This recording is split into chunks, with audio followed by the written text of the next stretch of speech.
चर्चेमध्ये आपलं सर्वांचं स्वागत आहे। आजच्या चर्चेमध्ये महाराष्ट्राचे दमदार आणि कर्तृत्ववान आणि तेवढेच आक्रमक नेतृत्व आमदार माननीय आमदार सुधीर मुनगंटीवार साहेब आपल्या स्टुडिओमध्ये आलेले आहे। सर, आपलं स्वागत आहे। नमस्कार। नमस्कार सर, आपण हा जो महाराष्ट्र आहे तो चांदा ते बांदा असा पूर्ण ओळखला जातो आणि आतापर्यंत असं होतं की महाराष्ट्र सर्व सांभाळण्याची जबाबदारी बांद्यांनीच करावी, पण पहिल्यांदा चांद्याला ती जबाबदारी आपल्या रूपाने आलेली आहे। त्याबद्दल सर विदर्भवासियातर्फे आवाज इंडियातर्फे आपलं मनपूर्वक स्वागत आणि अभिनंदन।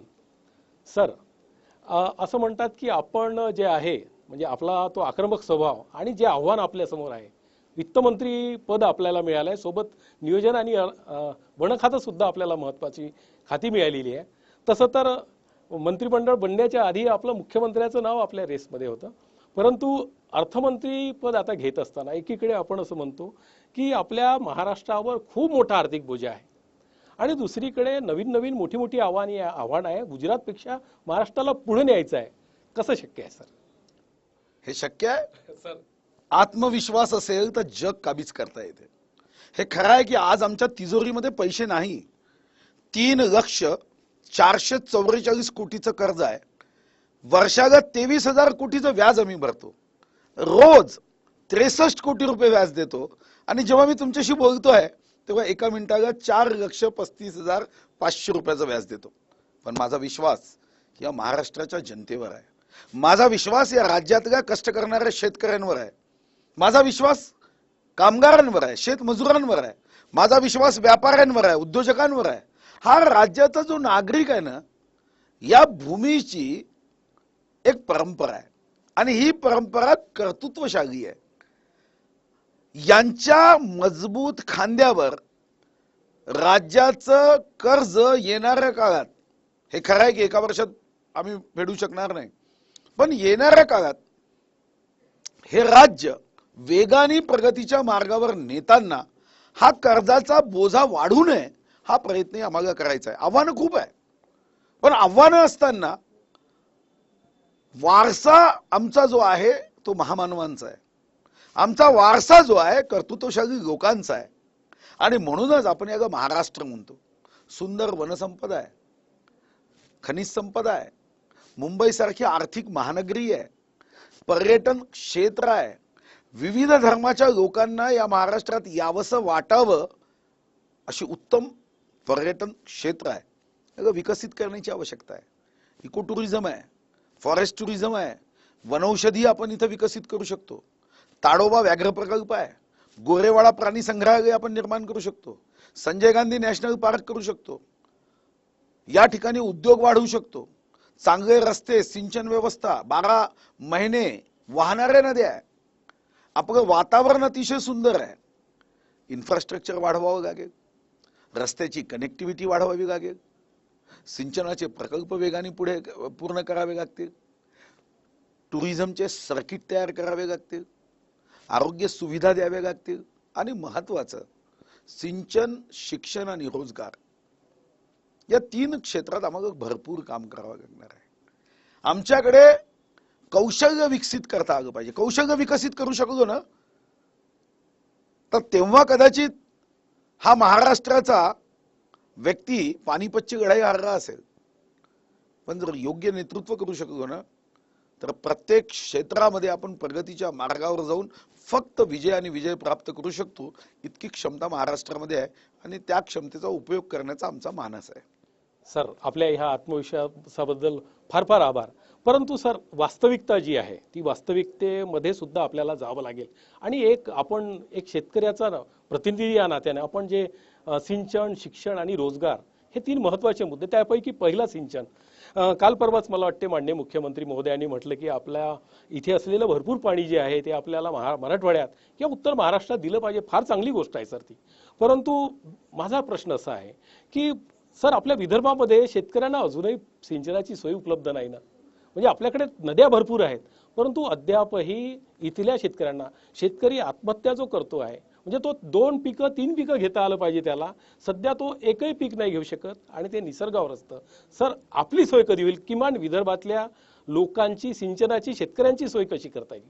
नाही, विदर्भाचीच नव्हे तर एकूणच महाराष्ट्रामध्ये आपल्याला सिंचनाचं क्षेत्र वाढवावंच लागेल. मी तर या शेतकऱ्यांना मानाचा मुजरा करतो, कारण लहानपणापासून पुस्तकामध्ये मी वाचत आलो की या राज्याचा शेतकरी इतकं उत्पन्न घेतो, त्या राज्याचा शेतकरी यांनी शेतीमध्ये क्रांती केली. पण मला माझ्या राज्याच्या शेतकऱ्यांचा अभिमान याकरता आहे की विपरीत अवस्थेमध्ये सुद्धा हा शेती करतोय. आज पंजाबमध्ये कापूस उत्पादक शेतकऱ्यांना 90% सिंचन आहे, हरियाणामध्ये 86% आहे, गुजरातमध्ये 65% आहे, आणि आमच्या महाराष्ट्रात फक्त 2%. तरी तरी जगायचं म्हणून जगत असतात, आत्महत्या करणं पाप आहे म्हणून मरणाची वाट बघत असतात, असा एक वर्ग तयार झाला आहे. आणि या वर्गासाठी आम्हाला काम करायचं आहे. सिंचनाच्या पुढच्या 5 वर्षामध्ये 450 पैकी आमचा प्रयत्न आहे की अर्धे प्रकल्प पूर्ण केले पाहिजे. कालच काही प्रकल्पांना मी हिरवी झेंडी दिली.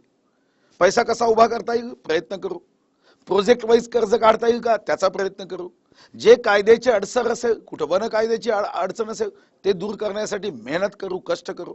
पण शेतीला जर आम्ही पाणी दिलं ना तर आपला राज्याचा शेतकरी कष्ट करणारा आहे, हाडाचं काढं करतो, रक्ताचं पाणी करतो, शहरी लोकांच्या तोंडात अन्नाचा घास देतो.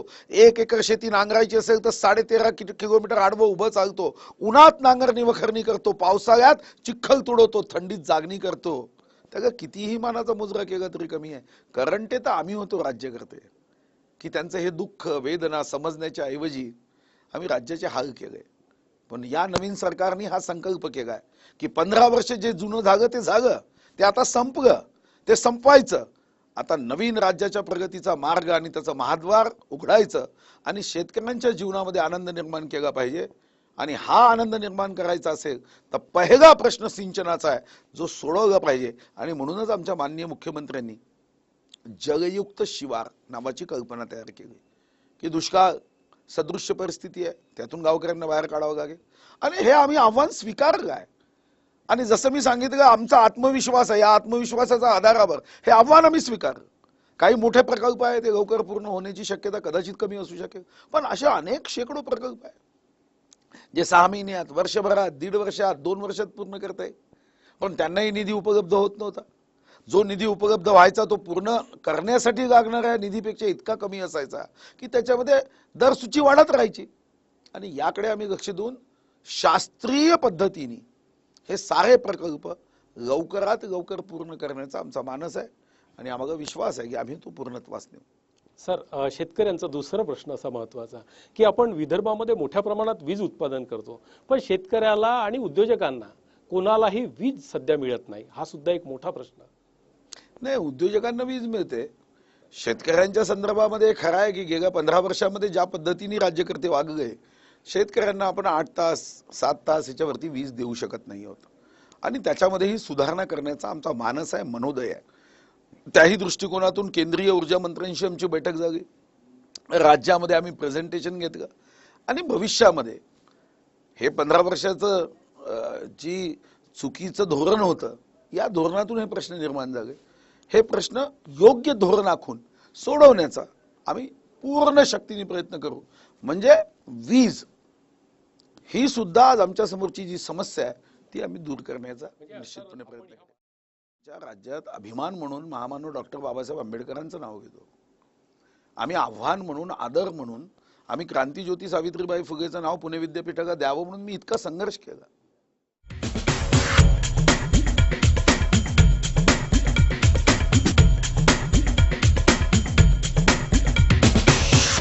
म्हणजे सर, आपण ह्या महाराष्ट्रात राहतो, महाराष्ट्र प्रगत आहे. 21व्या शतकात आपल्या महाराष्ट्रामध्ये प्रगत राज्यामध्ये विजेची अशी स्थिती असेल. नाही, वीज आता आपण घरगुती कनेक्शन मध्ये लोडशेडिंग नाही आहे. लोडशेडिंग जे आहे ते कृषी पंपाला आहे. बाकी उद्योगाला, घरांना आपण 24, पण आपला महाराष्ट्र आहे तर आपल्याला सर्व क्षेत्रामध्ये वीज आणि ती वाढ हे महत्वाचं असणार आहे. सर, आपण जे 2 मुद्दे म्हटले, कारण सिंचनाविषयी तर आपण चर्चा केली, परंतु आपणच सांगितलं की आपल्यासमोर जे 3 आव्हान आहे मोठे, सिंचन, शिक्षण आणि रोजगार. शिक्षण आणि रोजगारासंदर्भात आपली भूमिका काय राहणार आहे? माझी तर भूमिका अतिशय महत्वाची आहे, कारण माझा सर्वात मोठी चिंता या क्षेत्रात आहे. शेवटी कोणत्या देशामध्ये किती गाड्या आहे, किती घरं आहे यावर त्याची श्रीमंती नसते. एक माणूस आपला 1 रुपया दुसऱ्याच्या हातात देत असेल आणि दुसऱ्या व्यक्तीचा 1 रुपया स्वतःच्या हातात घेत असेल तर दोघांकडे पुन्हा एकच रुपया राहील. पण जेव्हा दोन माणसं एकत्र येतात, एक विचार दुसऱ्या व्यक्तीला आणि दुसऱ्याचा विचार या व्यक्तीला, तर त्या माणसाचा ओरिजिनल विचार आणि नवीन विचार असे दोन विचार होतात. आपल्या राज्यामध्ये आज शिक्षणाच्या संदर्भामध्ये जी आकडेवारी मी बघितली तर चिंताजनक आहे. 100 विद्यार्थी हे जेव्हा पहिल्या वर्गात येतात त्याच्यातले 13 विद्यार्थी फक्त 12वीच्या पुढे जातात. 87 विद्यार्थी 12वीच्या आत थांबतात. काय हे आव्हान नाही आहे? जर आम्ही आमच्या राज्यात अभिमान म्हणून महामानव डॉक्टर बाबासाहेब आंबेडकरांचं नाव घेतो, आम्ही आव्हान म्हणून, आदर म्हणून आम्ही क्रांतीज्योती सावित्रीबाई फुलेचं नाव पुणे विद्यापीठाला द्यावं म्हणून मी इतका संघर्ष केला. नाव देणं म्हणजे क्रांतीज्योती सावित्रीबाई फुलेंचा गौरव नाही, तर त्यांची प्रेरणा घेऊन आयुष्यामध्ये प्रत्येकाने वागावं याकरता ते नाव आहे. पण अशी जे शैक्षणिक अवस्था, तांत्रिक ज्ञान, कौशल्य विकसित करावं लागणार आहे. कागदी पदव्या घेऊन रोजगार नाही शोधता येणार. आणि म्हणून आम्हाला या क्षेत्रामध्ये मी महामहिम राज्यपाल महोदयांनाही विनंती केली की यामध्ये लक्ष देताना महामहिम राज्यपाल महोदयांची भूमिका असतात, कारण ते कुलपती आहे. सर्व विद्यापीठ हे त्यांच्या अंतर्गत येतात. आणि त्यांनाही माझी भूमिका पटली. ते म्हणाले की आप सही कह रहे हो की आम्हाला कागदी पदवी घेणारा विद्यार्थी नको आहे. आम्हाला त्या ज्ञानाच्या आधारावर स्वतःच्या परिवाराला, समाजाला, राज्याला, देशाला प्रगतीच्या मार्गावर नेताना योगदान देणारा व्यक्ती हवा आहे. आणि म्हणून मी जे सांगितलं, सिंचन, शिक्षण आणि रोजगार, आणि या 3 आधारावर आम्हाला राज्यामध्ये प्रगतीच्या मार्गावर जायचं आहे. मी पुढच्या अर्थसंकल्पामध्ये या दृष्टिकोनातून अभ्यास करतोय, या दृष्टिकोनातून नियोजन करतोय की पुढच्या अर्थसंकल्पापासून याची सुरुवात व्हावी. हे खरं आहे की कुणी जादूची कांडी घेऊन बसला नाही की हे प्रश्न काही 3 महिन्यात सुटतील. अनेकांचा असा समज आहे की आता 15 वर्ष झालं, आता हे म्हणजे लाईटची बटन दाबावी आणि अंधार दूर होऊन प्रकाश निर्माण व्हावा. हा त्यांच्या मनात असणारा विश्वास आहे. आमच्याबद्दलचा विश्वास आहे की हे प्रामाणिकपणे वागतील, हे चांगलं काम करतील. ऍक्शन विथ प्लॅनिंग असेल, प्लॅनिंग विथ ऍक्शन असेल, म्हणजे नियोजन करून कृती असेल, नुसतं कृती नसेल. हा जो आत्मविश्वास लोकांच्या मनात आहे आमच्याबद्दलचा, खरं तर तो सार्थक ठरवायचा आहे. आणि ती चिंता आम्हाला आहे की आमचं एकही पाऊल चुकीच्या मार्गावर पडता कामा नये. आमचा एकही क्षण हा चुकीच्या कामासाठी खर्च होता कामा नये. आणि ही मोठी जबाबदारी आहे. पण जनतेचा आशीर्वाद आहे, लोकांचं प्रेम आहे, जनतेच्या मनात एक ज्याला आपण इच्छा एक जागृत झाली आहे की काहीतरी घडेल, चांगलं घडेल. आणि हे घडवताना जातीच्या, धर्माच्या, राजकारणाच्या, वयाच्या, रंगाच्या, विषमतेच्या साऱ्या भिंती तोडून प्रत्येकाला हा महाराष्ट्र माझा आहे हे अभिमानाने सांगता यावं, असं आम्हाला 5 वर्षात काम करायचं आहे. हे खरं आहे की 5 वर्षात काही सर्वच प्रश्न संपून जातील असं होणार नाही. मग सर्वच प्रश्न संपले तर मग निवडणुकाही घ्याव्या लागणार नाही. कशासाठी सत्ता असेल, सारे प्रश्न संपणार नाही. पण मी हे ठामपणे एक मंत्री म्हणून सांगू शकतो की काँग्रेस राष्ट्रवादीच्या सरकारची विकासाची गाडी 20 किलोमीटरच्या वेगाने धावत होती, तर भारतीय जनता पार्टी शिवसेनेच्या विकासाची गाडी 100 किलोमीटरच्या वेगाने धावल्याशिवाय राहणार नाही. 5 पट वेगाने आम्ही गाडी नेऊ. आता हे खरं आहे की एका निश्चित स्थानापर्यंत पोहोचायला काही वेळ लागणार आहे. त्याला कदाचित 5 वर्ष लागेल, अजून 5 वर्ष लागेल. पण आमच्या विकासाची गाडी ही वेगाने जाईल. लोकांना त्यांचा अधिकार प्राप्त व्हावा, राईट टू सर्व्हिस आम्ही देतोय. पारदर्शकता असावी, हा सर्वात मोठा आमच्या समोरची एक महत्वाची जबाबदारी आहे की पारदर्शकतेने राज्यकारभार व्हावा. आणि ही मोठी जबाबदारी आहे. आम्ही तर आपल्या माध्यमातून, मी मंत्री म्हणून जनतेला आवाहन करतो की कुठं आम्ही राज्यकर्ते म्हणून कुठं चुकत असू ना, 50 पैशाचं पोस्ट कार्ड घ्या आणि पोस्ट कार्डवर आमची चूक घेऊन पाठवा. कदाचित गैरसमजुतीतून चूक असेल तर योग्य मार्गदर्शन होईल. आणि आम्ही कुठं चुकत असू ते दुरुस्त करू, कारण हे लोकांचं सरकार आहे. आम्ही लाल दिव्याच्या गाडीत बसण्यासाठी मंत्री झालो नाही. मंत्री नव्हतो तेव्हाही लाल दिवा आमच्या गाडीत होता. फक्त तो वरती नव्हता, गाडीच्या मागे होता, ब्रेक गावल्यावर लागायचा. आता वरती आहे की आमच्या कामाला, जनतेच्या कामाला ब्रेक लागू नये म्हणून वरती गाग दिवा आहे. हा लाल दिव्यावर प्रेम करणारी आम्ही माणसं नाही. आम्हाला याची जाणीव आहे की हे लाल दिवे येतात आणि जातात, कोणीही अमर नाही, कोणीही परमनंट मंत्री राहणार नाही. परमनंट काही असणार असेल तर मंत्रिपदाची खुर्ची नाही. परमनंट असेल तर लोकांसाठी जर आम्ही काही काम करू शकलो तर त्यांच्या हृदयात जे स्थान असेल ते आमदारकी नामदारकी यापेक्षा मोठं असणार आहे. आजचा आमदार उद्या नामदार होतो, परवा दारोदार होतो, असे अनेक लोक मी पाहिले आहे. आणि म्हणूनच राजकीय क्षेत्रात जेव्हा मी काम केलं तेव्हा अशा काही गोष्टींसाठी मी नेहमी संघर्ष केला. गोंडवाना विद्यापीठ स्थापन करायचं होतं, मी संघर्ष केला. क्रांतीज्योती सावित्रीबाई फुले यांचं नाव पुणे विद्यापीठाला द्यायचं, मी संघर्ष केला. राष्ट्रसंत तुकडोजी महाराजांचं नाव नागपूर विद्यापीठाला दिलं. वैराग्यमूर्ती गाडगेबाबांचं नाव देण्यासाठी संघर्ष केला. मातंग आयोग बसवण्यासाठी मी प्रयत्न केला. संताजी महाराज जगनाडेची पोस्ट तिकीट निघावी म्हणून मेहनत केली. वीर बाबूराव शेडमाकेचं पोस्ट तिकीट काढण्यामध्ये यश प्राप्त केलं. सदुंबरेमध्ये आपण तीर्थक्षेत्र घोषित करण्यासाठी तो प्रयत्न केला. आपण स्वर्गीय बाबा आमटेचं आता पोस्ट तिकीट काढतो. म्हणजे मतदारसंघाशिवाय सुद्धा मानव जातीसाठी ज्यांनी ज्यांनी काम केलं, ज्यांनी काम केलं त्यांचा गौरव व्हावा. मतदारसंघात तर अनेक कामं केली, पण शिक्षणाविषयी ठराव मांडायचा विषय असेल आणि अंतःकरणापासून केलं. यामध्ये कधीही मी स्वार्थ पाहिला नाही. राज्याचं हित व्हावं, राज्यात पुढे जावं आणि साधं एक लक्ष माझं आहे की ज्या समूहासाठी, ज्या वर्गासाठी अनेकांनी आपलं आयुष्य झिजवलं, हसत हसत लोक फासावर गेले. कोणासाठी गेले? काही समूहासाठी, वर्गासाठी मेहनत केली, परिवाराला त्यांनी देशासाठी अर्पण केलं.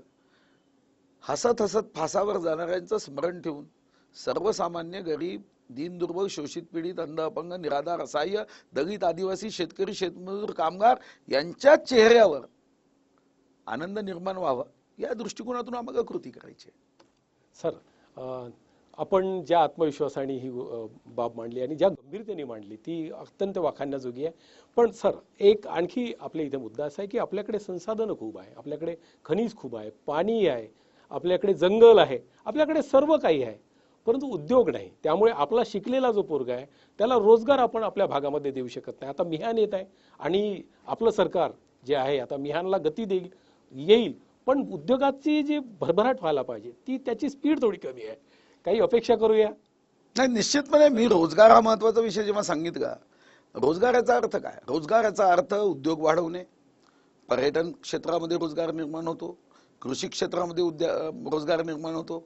उद्या आम्ही वनौषधीवर प्रकल्प करणारे छोटे उद्योग आणावे, आम्ही कृषी मागावर प्रक्रिया करणारे उद्योग आणावे. सेवा उद्योग एक महत्वाचं क्षेत्र आहे. रोजगार या व्याख्येमध्येच मी सारे विषय मांडलेत, जे सिंचन, शिक्षण आणि रोजगार हे तीन महत्वाचे क्षेत्र आहे की ज्या माध्यमातून आम्ही एक नवीन क्रांती घडवू शकतो. आणि म्हणून आपण म्हणतात ते खरं आहे की औद्योगिक क्षेत्राची प्रगती झाली पाहिजे. हे क्षेत्र, विविध क्षेत्रातून रोजगार निर्माण होऊ शकतो, त्या क्षेत्राला आम्ही प्रमोट केलं पाहिजे आणि त्या दृष्टिकोनातून आमचा प्रयत्न असणार आहे. मी विधानसभेत याबद्दल बोललो आहे. मी विधानसभेत हा विषय मांडला कारण मी माझा जिल्हा, ज्या जिल्ह्यातून मी येतो, ज्या मतदारसंघातून मी येतो, यामध्ये आदिवासी आणि अनुसूचित जातीचे मोठे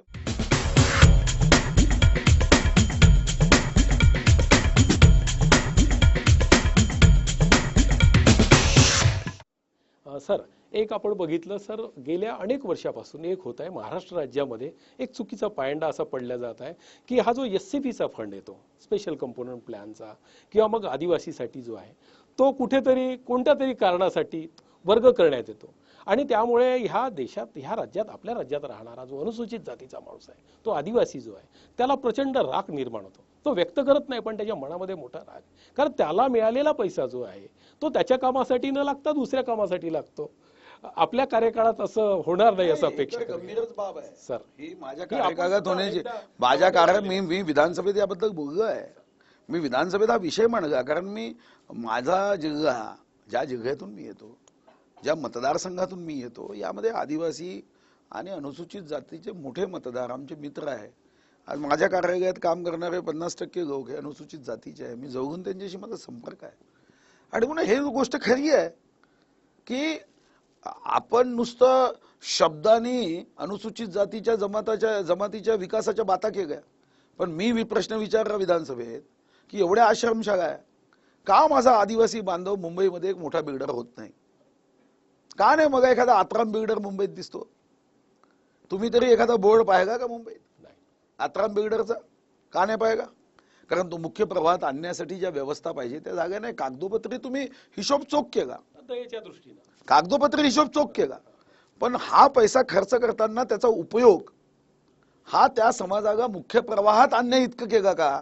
तर दलित समाजाच्या बाबतीत ते खरं आहे की त्यांना आपण केला नाही. आदिवासी बांधवांसाठीही केला आहे, छोट्या मोठ्या गोष्टी केल्या, मी असं म्हणत नाही. पण आपल्याला त्यांच्या मनामध्ये आम्ही मुख्य प्रवाहात आलो आहे ही भावना निर्माण करण्यामध्ये अजूनही आम्हाला मोठी शक्ती खर्च करावी लागणार आहे. आणि म्हणून या क्षेत्रामध्ये वित्तमंत्री म्हणून या दोन्ही खात्यावर मी करडी नजर ठेवणार आहे की यातून खरंच आम्ही या समाजाच्या उन्नतीसाठी काही काम करतोय. आश्रमशाळा चालत आहे, समाज कल्याणच्या आश्रमशाळा चालू आहे, त्या जंगलात आहे, अनुदान कोणीतरी घेत आहे, समाजाला कोणता उपयोग होत नाही. व्यवसायाच्या निमित्ताने एकालाही पूर्ण व्यवसाय करण्याची मुभा नाही, प्रत्येकाला 10,000 रुपये वाटून दिले आणि त्या 10,000 रुपयामध्ये तो उद्योग करू शकत नाही. आम्ही एकीकडे योजना चालवतो दलित बांधवांसाठी स्वयंरोजगार योजना, अरे उपयोग काय त्याचा? त्याला जर कॅम्प्युटर पाहिजे असेल आणि कॅम्प्युटरचा डीटीपीचा व्यवसाय काढायचा असेल आणि सरकार म्हणून तुम्ही सांगता की आम्ही फक्त तुला एका वस्तूसाठी पैसे देऊ, मॉनिटरसाठी पैसे देऊ, पण तुला आम्ही प्रिंटर देणार नाही, स्कॅनर देणार नाही, तर काय फायदा झाला त्याचा? तो व्यवसाय कसा करणार आहे? आणि हे असंच राजकारणामध्ये मी योजना पाहिजे अशाच योजना आहे. आणि म्हणून या योजना इंटिग्रेटेड असाव्या, त्याला स्वतःच्या पायावर उभं करणाऱ्या असावा.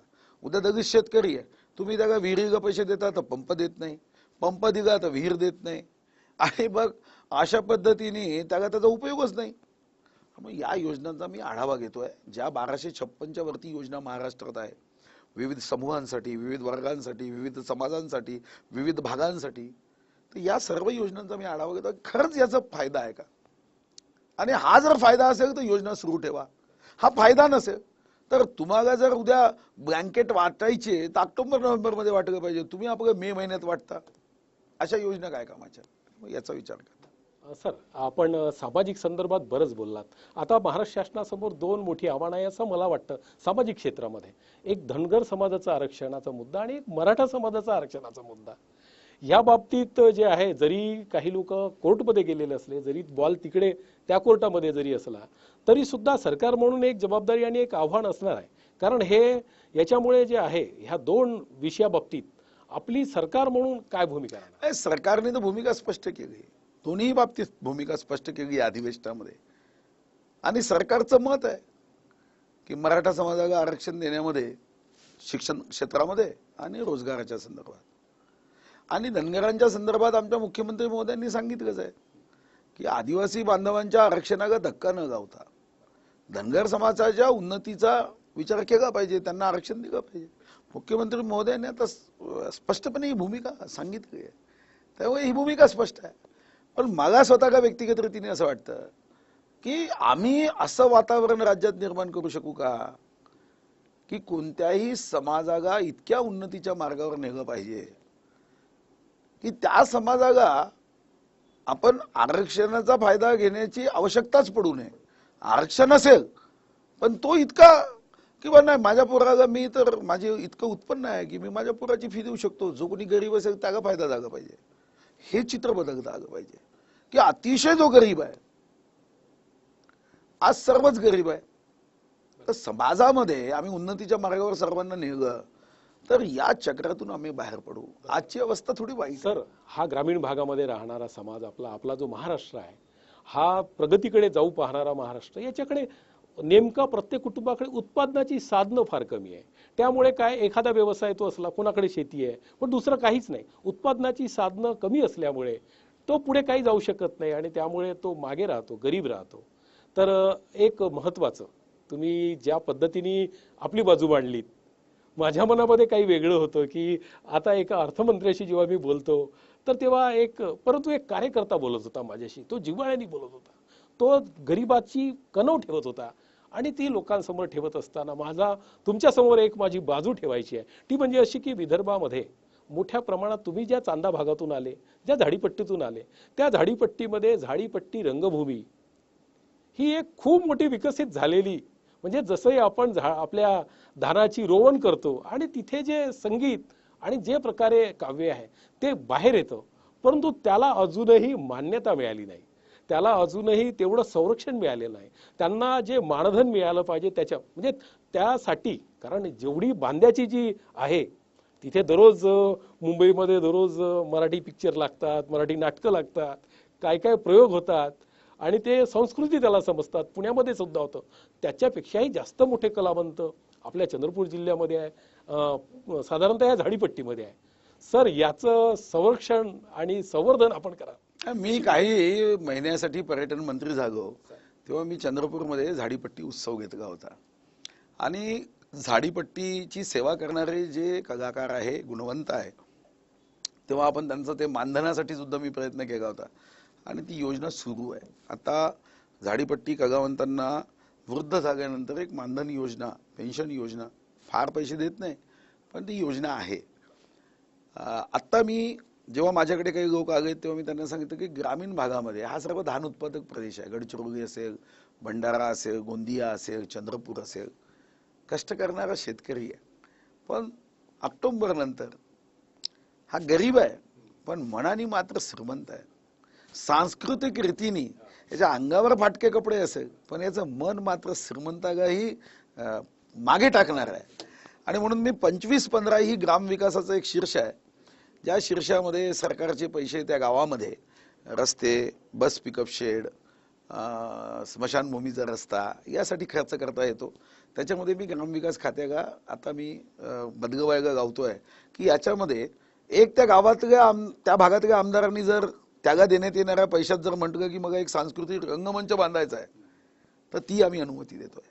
हे खरं आहे की हा बदल काही एका दिवसात होणार नाही. हा बदल आपल्याला सर्वांना एकत्र येऊन येणाऱ्या 5, 7, 8, 10 वर्षात करावा लागणार. कारण आपली गाडी खूप मागे गेली आहे, गाडी आपली रिव्हर्समध्ये आहे आणि आता त्याला पुढे आणायचं आहे आणि हे आव्हान तर आहे आणि हे आव्हान स्वीकारलं. मग सांस्कृतिक दृष्टिकोनातून सुद्धा विदर्भाचा हा जो काही 4 जिल्ह्यांचा भाग आहे आणि वऱ्हाडामध्येही तुम्ही गेलात तर तिथेही सांस्कृतिक दृष्टिकोनातून वऱ्हाडी भाषा असेल, वऱ्हाडी भाषेतल्या कविता असेल आणि त्याच्यामध्ये आम्ही लहानपणी त्या विठ्ठल वाघांची कविता ऐकायचो. आम्ही मेंढर मेंढर 5 वर्षाच्या बोगीनं होतो आमचं गाव, किंवा देवीदास सोटेजी असतील, त्यांच्या आमच्या कॉलेजमध्ये कार्यक्रम व्हायचे. अशा अनेक आम्ही आता नावं घेऊ शकत नाही वेळेच्या अभावी, पण त्या दृष्टिकोनातून हे सांस्कृतिक भूमी आहे आणि या भूमीला प्रयत्नशील आम्ही पुढे नेणार. धन्यवाद सर, आपण इथे आलात आणि आज आमच्यासोबत माननीय नामदार सुधीर मुनगंटीवार यांनी आमच्याशी चर्चा केली. आपण आता बघितलं, त्यांना ऐकलं. एक कार्यकर्ता म्हणून आणि ज्या कन्वेनी, ज्या उत्साहाने, ज्या आक्रमकतेने, म्हणजे मंत्री असल्याचा कुठेही आव्हान आणता ज्या सहजतेने, कारण त्यांनी समाजामध्ये जाऊन काम केलेलं आहे, प्रत्यक्ष गरिबी बघितली आहे, प्रत्यक्ष दुःख बघितलेलं आहे आणि तो कार्यकर्ता जेव्हा लोकांसमोर आपली भूमिका ठेवतो आणि ह्या जिद्दीने ठेवतो की ही जी गाडी आधी लाल ब्रेकची गाडी होती, आधी सुद्धा गाडी होती पण तो ब्रेकची गाडी होती, तो ब्रेक लागल्यानंतर लाल दिवा लागायचा, आता लाल दिवा वर मिळालेला आहे, ही गाडी अशी सुसाट वेगाने धावो आणि महाराष्ट्र जो प्रगती 21व्या शतकावर मध्ये जे आमच्या समोर आव्हान आहे, म्हणजे अजूनही आम्ही 21व्या शतकात जात असताना ह्या राज्यामध्ये ज्या प्रकारे जातीय मानसिकता असेल, धार्मिक मानसिकता असेल, गरिबीची मानसिकता असेल, अन्याय अत्याचाराची मानसिकता असेल, बेरोजगार ठेवण्याची मानसिकता असेल, एकाला समोर जायचं आहे दुसऱ्याला मागे ठेवण्याचं आहे, ही मानसिकता सारूट एकूणच संपूर्ण समाजाला सोबत नेण्याची भूमिका आणि त्याला वर नेण्याची, काही मागावं लागणार नाही इतपत नेण्याची जी भूमिका सरांनी मांडली त्याबद्दल खूप खूप धन्यवाद. नमस्कार.